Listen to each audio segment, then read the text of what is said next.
Hello, I'm Jordan Thomas, narrative director of XCOM, and with me here is Harvey Whitney, producer of XCOM. Hey, thanks for watching today. He's going to be driving the demo we showed to you today. This is our E3 2011 XCOM demo walkthrough.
Now, as Agent Carter, that's what you're fighting for.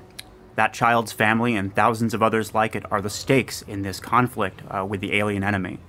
But here in 1962, Kennedy is president, the Cuban Missile Crisis is threatening to turn the Cold War hot, and your job is to assemble a team of the finest minds in asymmetrical warfare to repel this threat for which there is no field experience. These guys are the analysts who are assembling mission profiles from emergency calls all around the country and feeding it to you and your squad. Our job is a little more direct. What we're going to do is assemble our team and head out into the field, capture the enemy technology, and turn their own weapons against them.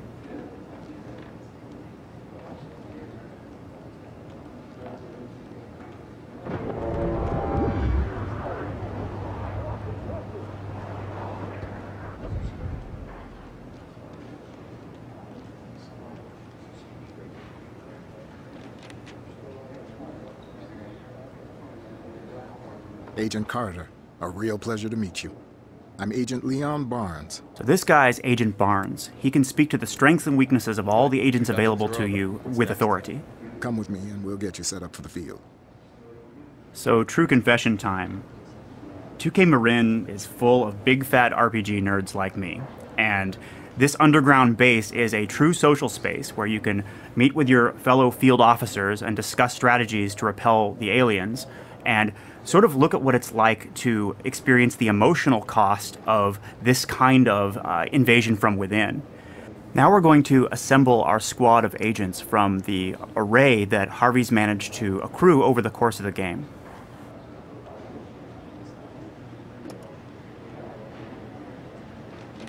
Meet our master at arms.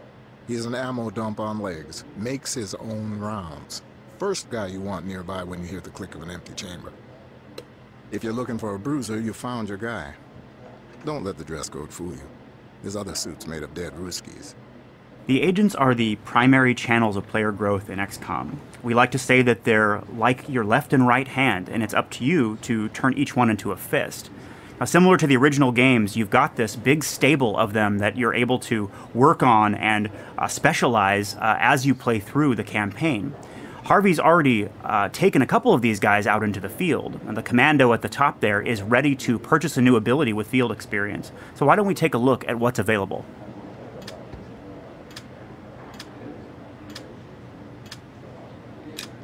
Harvey went with Defensive Shield. That creates a kind of impervious energy bubble anywhere on the battlefield, which can both function as dynamic cover for your team or crowd control for your enemies, where you can separate them from one another. But now that we've got our squad, and you can take 2 agents into the field at once, we'll go ahead and head over to the operations floor and pick our next mission. You're all set, Agent Carter. And hey, watch your back out there. As of now, Will, you're in command of XCOM's muscle. Here on the ops floor, we'll supply the brains. But there's one mind in particular I need on the team. A man of singular expertise. That's your next mission. That's Angela. She's XCOM's division chief. She's former CIA, and her job is to take all of the data that the analysts assemble and turn it into these mission profiles for you to choose between. When we played the original XCOM games, we felt sort of almost overwhelmed with choices in between missions. And so here on the big board, you're able to select between missions that drive the story forward and sort of secondary strategic opportunities in pursuit of a resource. For example, Illyrium 115 is the heavy element that powers all of the alien technology. If we capture that, Harvey can invest it in research and gain long-term growth rewards like new weapons, agent powers, and so on. Or let's say he wants to deploy one of his agents to go on a mission without him, and that agent will come back with new field experience, which he can spend on perks and gear and so on.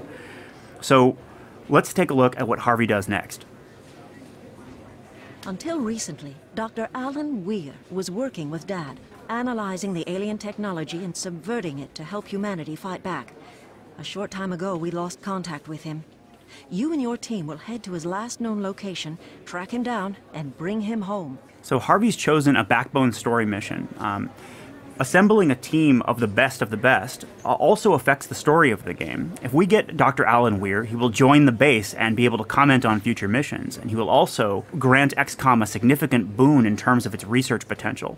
So why don't we go ahead and accept that mission and deploy to the field? And remember, there's no one else like Weir. Try not to break him.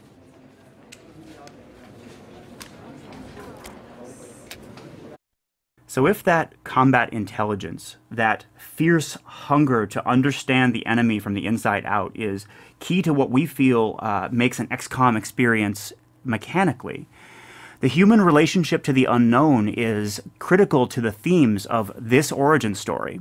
1962 in the United States is a political hotbed. You had civil rights taking racial tensions and bringing them to the head. You had issues of gender and sexuality. All of these marginalized voices finally coming to a fever pitch where the ruling elite, who had for so long kind of managed the image of the country, didn't really believe that they belonged. And so it's into that theater that we step now.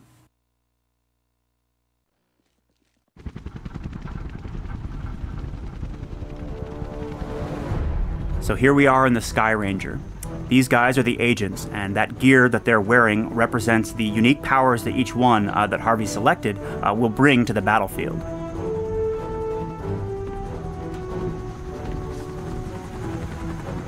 Here's a good view of our setting. 1962's American dream at the verge of a tectonic cultural shift. People like Dr. Weir had found themselves persecuted throughout the 50s for their politics or their sexuality. In his case, both. But now he finds himself the scientific belle of the ball. Some of those old lines are beginning to blur and new ones are being drawn. Now we're supposed to make contact with the National Guard. They've set up a perimeter around this community the second that they heard that there might be an alien incursion there. Let's look for someone in charge.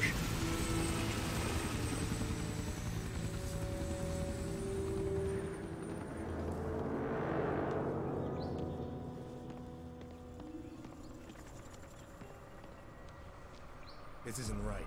I can feel it. An empty checkpoint does not bode well. Let's look for signs of life.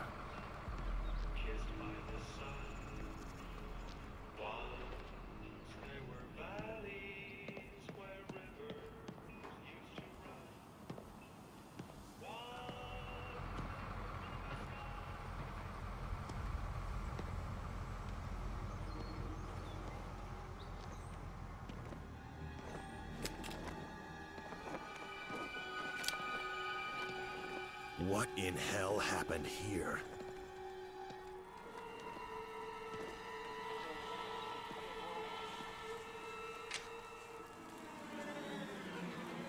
Federal agents. Let's see some ID, pal.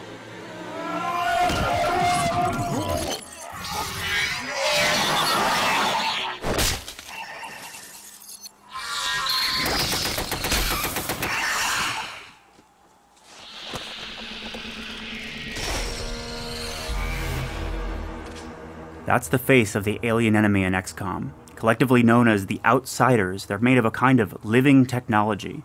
That one was an infiltrator class, able to look like any human it wants for purposes of reconnaissance. But what was it looking for? It looks like it had opened the dossier on Dr. Alan Weir. They probably consider him a person of interest because he's been subverting their technology and making it work for humanity. But that alarm means we're not going to catch the rest by surprise. We'd better move quickly.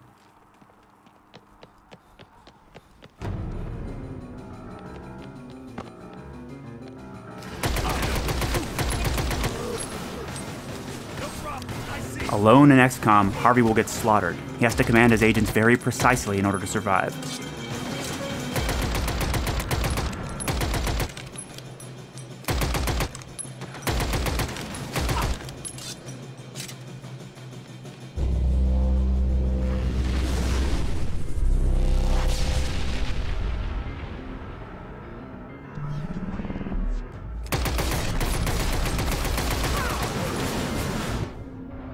This looks like a good opportunity to talk about some of those design revisions that I mentioned.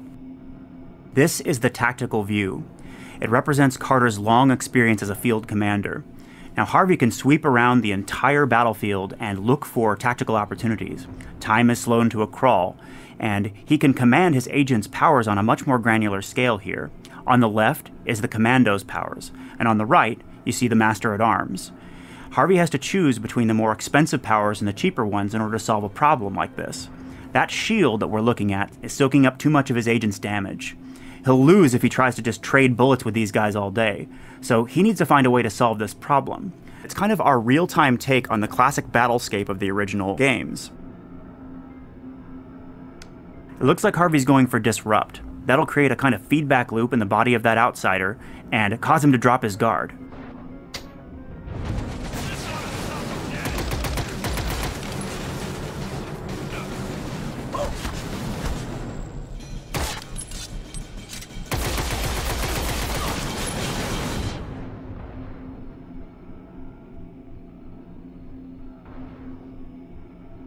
Now that simple trick was not enough, so he needs to find a way to take the focus of the fight away from himself and catch these guys in a crossfire. Alright, looks like he's going to go with the diversion power. What that'll do is make that agent appear to be the officer from the point of view of the outsiders. Yes, sir.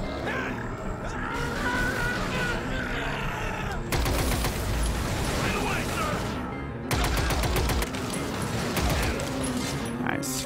Harvey was able to take out the generator. And what that does is allow his agents to catch these guys in an easy flank. He can use those agent powers outside of tactical mode as well by binding them to the D-pad.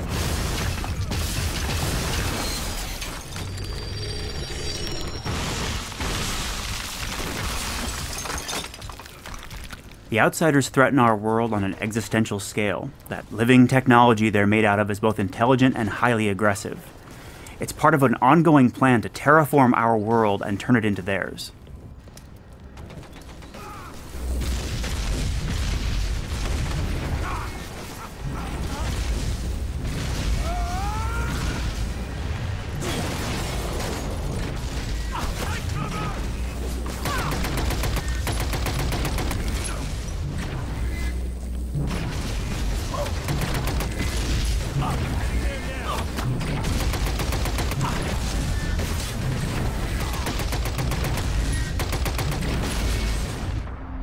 That's the university where Dr. Weir lives and works, but the outsiders have beaten us here.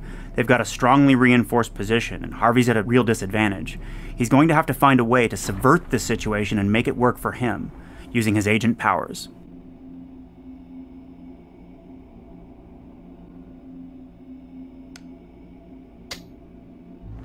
Shield going up.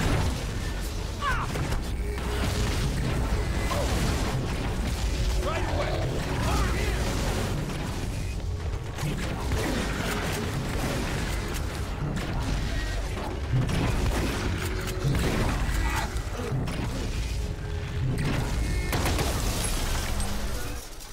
Harvey chose to counter the strongly reinforced position of the enemy by creating one of his own.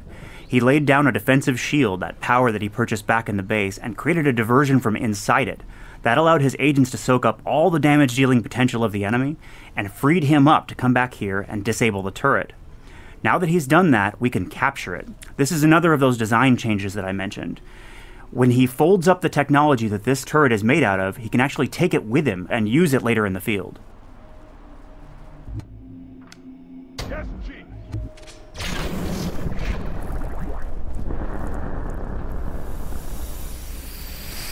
Capture is one of Dr. Weir's designs.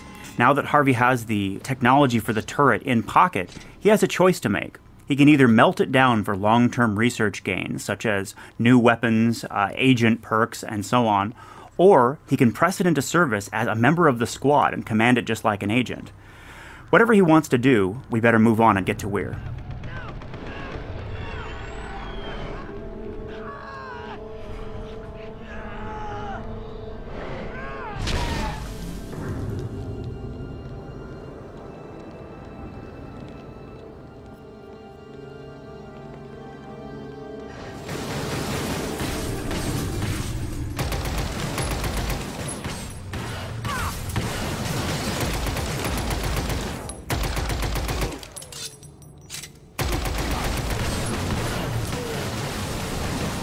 This time Harvey's just outnumbered. He could solve the problem in a couple of different ways. If he laid down a defensive shield, it would bottle a couple of his enemies and force them to wait while he slaughters their friends. Or he could use a diversion and just split their focus. So what do you want to do, sir? Alright, Harvey's going for the spendthrift playstyle. He wants to drop that turret down right now and give them a taste of their own medicine.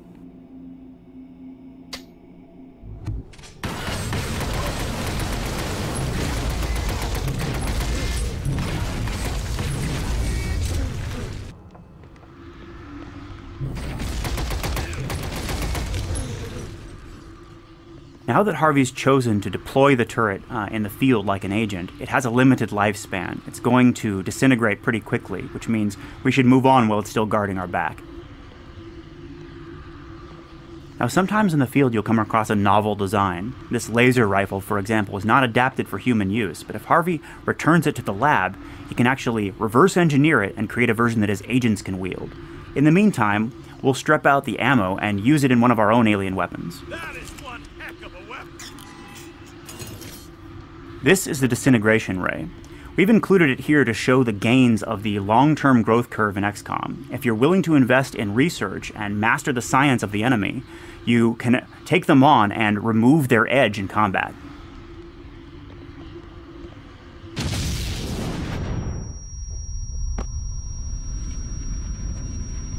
That's a Titan. How are we supposed to fight that thing? Harvey can't attack it in this form. Looks like it's opening some kind of gate. Oh, he's being burned. He has to get inside.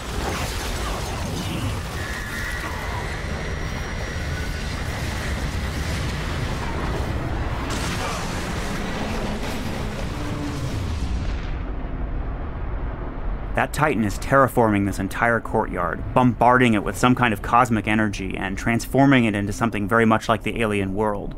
But it's far too valuable an opportunity for us not to attempt, at least, to capture it. The trouble is, if Harvey were to try and capture it right now, it would cost him 20 time units. Time units are the sort of currency of combat in XCOM, and Harvey doesn't actually even have 20 to spend, so he's going to have to find a way to weaken the Titan before he captures it. Okay, it looks like he's going to go with some kind of disrupt combo.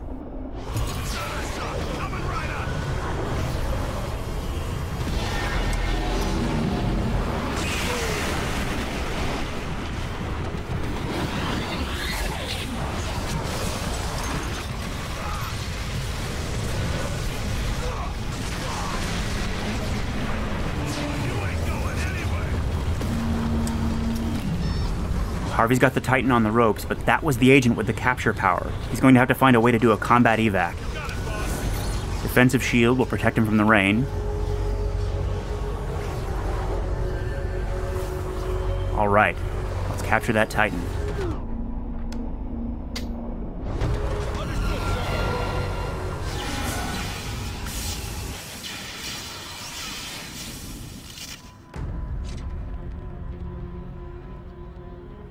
In XCOM, every enemy is an opportunity.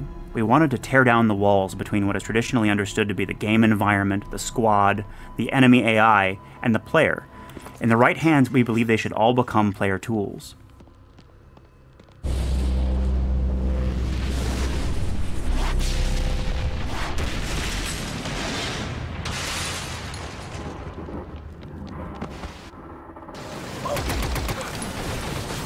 Harvey's attracted reinforcements, and this time they've got him in the crossfire.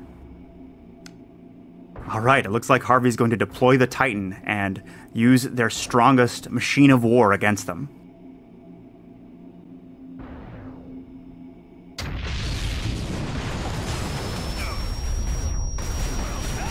Now he can command its airstrikes just like an agent.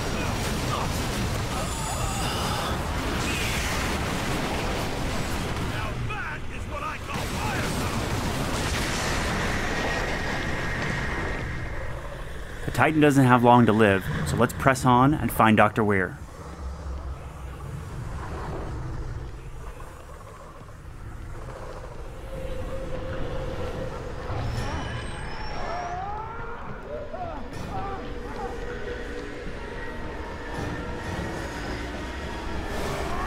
That's him, and the enemy have got him.